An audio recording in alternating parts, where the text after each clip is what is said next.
Olá, no nosso bate-papo de hoje, estamos recebendo aqui Rodrigo Boróbia, autor de um livro chamado Homens Não Choram, Mas Deveriam, Os Oprimidos do Novo Milênio. E a gente vai conversar com ele sobre esse livro. O Boróbia, que é, além de autor, já consagrado em diversas outras publicações, é empresário, empreendedor, advogado, funcionário público, enfim, mais uma série de outras coisas. Boróbia, muito obrigado por estar aqui com a gente. Faltou uma categoria importante, né? Sou amigo de infância do Blue A. É o seu ponto baixo da sua biografia, Boróbia. Você queria omitir, né? E faltou também mostrar a capa, né? Homens não choram, mas deveriam, os oprimidos do novo milênio. Bom. E também algumas qualificações, né? Administrador, com MBA, estatístico e atuário. Matemático aplicado, né? Exatamente. Bom, Boróbia, me diga uma coisa. Por que os homens são os verdadeiros oprimidos do novo milênio? Dá um panorama aqui pra gente. O panorama é o seguinte: as mulheres, elas conquistaram o espaço dela nos últimos 150 anos. Muito bem conquistados. Foram às ruas, brigaram com os maridos, brigaram com a sociedade viu que elas tinham razão e elas conquistaram muitos direitos e bem conquistados até. Enquanto isso, os homens ficaram parados, observando, jogaram o ponto morto, teve uma subida, pararam e agora estão andando para trás. E em questões de saúde, economia, trabalho e educação principalmente, a gente está ficando muito para trás. Pois é. Quando a gente começou a conversar sobre o livro, Boróbia, uma coisa me chamou muito a atenção. Essa questão da saúde, né? Como é que essa visão, como é que os homens são encarados, e isso são dados mundiais, né? Não é uma coisa específica do Brasil. Não. Eu, quando comecei a escrever o livro, eu não sabia onde é que eu ia parar. E eu queria fazer um paper, e comecei com a economia. E na economia, os homens estão péssimos. E eu começando o primeiro capítulo com economia, iam achar que eu era misógino. Então resolvi partir para um primeiro bem mais fundamental do ser humano, né? Que é a vida, a saúde. E piorou. Os dados pioraram. São dados mundiais, de fontes totalmente fidedignas e completas, que é OMS, quer dizer, ONU, OMS, Organização Mundial de Saúde, Unesco, que trata de educação, OIT, Organização Mundial do Trabalho, Banco Mundial, que mais? Acho que completa o quadro. Dá um exemplo. Mas saúde, gente vamos lá, saúde. Na realidade, os homens estão ficando para trás porque os homens são estúpidos, ignorantes e, num bom termo, imbecis. Os homens morrem uma taxa muito maior que as mulheres. Enquanto as mulheres vivem 5 anos a mais que os homens se suicidam, se autoflagelam, têm lesões graves, se incapacitam, se assassinam, né, mutuamente, mas fumam e bebem. Principalmente o fumo e a bebida são as principais causas de morte masculinas. Só nesses dois aspectos, o homem morre a uma taxa de 3,5 milhões de homens morrendo a mais que mulheres somente por fumo e bebida. Isso é estarrecedor. Estarrecedor. Mas o mais estarrecedor são as políticas globais, locais e regionais em relação a isso. Quando eu fui no relatório da ONU sobre bebida e fumo, estava lá que tem que ser dada uma atenção às mulheres. Está aí escrito no livro. Isso me chocou. Então, homem morre, mas como as mulheres estão começando a beber e fumar mais, tem que ser dada atenção às mulheres. Não entendi.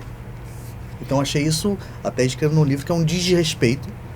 Minimamente é um desrespeito aos homens. Tem que dar atenção para as mulheres, mas não pode se esquecer dos homens também, né? Quer dizer, elas agora estão numa taxa, talvez, de crescimento nesse índice. Tá num índice de crescimento, mas os homens já estão com um nível elevadíssimo. Sim, mas o problema é o seguinte, no livro inteiro não tem uma frase sobre o homem, mas tem uma frase sobre mulher. Enquanto a gente está morrendo a uma taxa de 3,5 milhões a mais em fumo e bebida, o relatório fala sobre mulher. Ou fala sobre idoso, só que idoso também é mulher. Porque acima de 65 anos, 2/3 do mundo é mulher. Acima de 70 já vai para 3/4 e assim vai. No mundo são 180 milhões de viúvas acima de 60 anos contra 60 milhões de viúvas. Cada 4 viúvas, 3 são mulheres, 1 é homem. Pois é. Agora, trocando um pouco aqui, uma coisa que me chama bastante a atenção disso tudo é essa questão que você mencionou, Boróbia, das políticas relacionadas a isso, né? Das políticas, enfim, na questão da saúde, de prevenção, de sensibilização, de orientação. O que mais que você levantou sobre isso, sobre essa diferença de encarar os homens e as mulheres? Eu até tentei, mas não tem. É muito difícil. Por acaso tem um caso brasileiro, né? Eu não gostaria de falar do Brasil porque o meu livro é mundial. Mas tem um caso brasileiro interessante. Existe uma política nacional da saúde do homem, que é uma política, por enquanto eu acho que ela está incipiente, mas existe uma política. E é esse o caminho. Os homens, só que os homens têm que brigar por isso. E os homens não vão brigar. Quantas vezes você viu uma passeata de homens para demandar os seus direitos? Eu já vi algumas, em guerra, sim. Ou marchando em 7 de setembro, no dia da nossa independência. Fora isso, a gente prefere ficar bebendo e fumando. O Boróbia, uma coisa que eu acho que é importante a gente estar falando aqui, que, enfim, a gente já conversou isso várias vezes, né? Que o seu livro é um levantamento sério, científico, de dados reais. Poderia ser levado para um lado completamente diferente da patuscada. Mas não é essa a situação, é uma situação realmente grave que a gente quer chamar a atenção aqui e que eu acho que é importante também, gostaria que você mencionasse, é que a intenção não é dividir a atenção entre homens e mulheres, e sim, acho que o movimento feminino, por diversas conquistas que aconteceram, é importantíssimo. Os homens é que tem que se mexer um pouquinho. Vamos falar um pouquinho de economia. Quando você tem um marcador, né, e ele vai muito rápido, o que acontece? Ele vai e oscila, né, no final. Eu acho que ele foi muito rápido, de 0 a 100, e ele tem que dar uma oscilada para trás. Por exemplo, as mulheres, vamos falar um pouquinho de economia. As mulheres lutaram para compensar o trabalho doméstico com uma aposentadoria mais antecipada. Primeiro que fazer essa compensação com um instrumento previdenciário não é a ferramenta mais adequada. Bom, segundo, quando elas fizeram isso, elas antecipando em 5 anos a aposentadoria e contribuindo 5 anos a menos, o quantitativo de contribuição delas é menor, em geral, do que a do homem. Então, elas fazem uma reserva menor e vão viver muito mais do que os homens. E a taxa de contribuição menor, recebe um benefício menor, e também a taxa de reajuste desse benefício ao longo de mais anos é menor que a inflação. Então, eu dou 2 exemplos. No mundo, na Europa e nos Estados Unidos, as aposentadas solteiras estão ficando velhas, estão ficando pobres. Entendi. Porque elas não recebem um benefício que as sustentem a partir de 65 anos de idade. Então, um tiro no pé. Exatamente. Acaba sendo um tiro no pé. Porque em algum lugar a conta precisa fechar, né? A conta precisa fechar. Já não tem homem contribuindo. Os homens morrem mais cedo. Acaba fazendo um rombo público e esse rombo tem que ser em algum momento administrado e suplantado com outra forma. E a forma que os governos têm feito é um reajuste menor. E como elas estão vivendo mais, esse reajuste menor ao longo de 20 anos acaba sendo consumido pela inflação. O Boróbia, a gente está falando aqui de economia, e falar de economia, dar um pulinho ali para a área de trabalho, porque são coisas interligadas. os números surpreendem ainda mais. Pois é. Apesar de tudo isso, do homem viver menos e contribuir mais, o homem produz 2/3 da riqueza mundial ainda. E nesses 2/3 que eles produzem, tem um dado... eu vou chegar lá. No trabalho, o homem começa a trabalhar muito cedo. Para você ver, somente em trabalho infantil ilegal, que você tem o trabalho infantil normal, dentro dele você tem o ilegal, e dentro do ilegal você tem o trabalho infantil perigoso, danoso, que causa dano à pessoa. Somente, de novo, isso é um cenário mundial, não é uma coisa Brasil. Somente em trabalho infantil não regular, irregular, ilícito, são 32 milhões de meninos a mais do que meninas. 32 meninos a mais do que meninas. Eu falo que é um exército pronto para morrer sem guerra. É uma estupidez.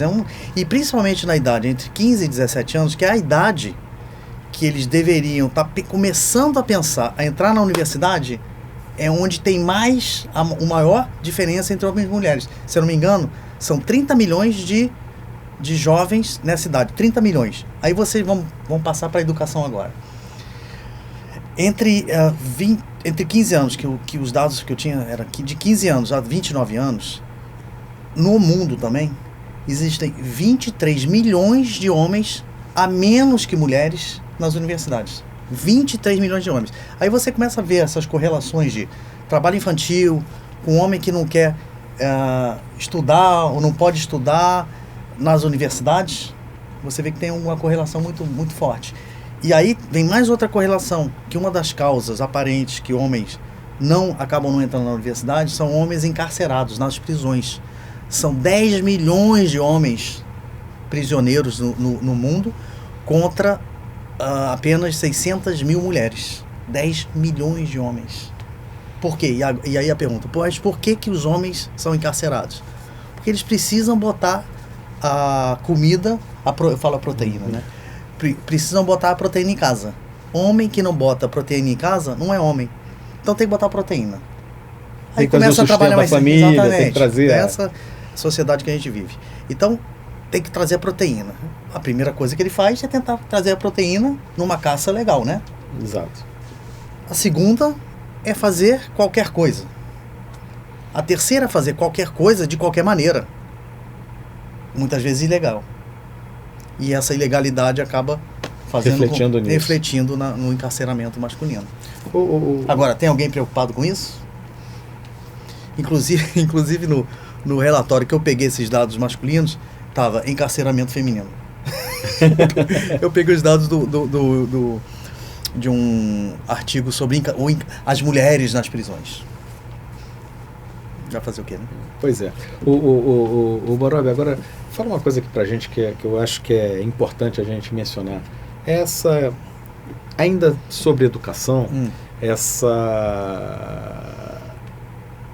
enfim, a participação masculina dentro e inclusive a evasão escolar masculina, porque como você estava falando, o cara tem que, chega um determinado momento, ele precisa sustentar a família dele, seja a dele ou a que está em casa, ele tem que trazer a proteína para casa, como você gosta de falar.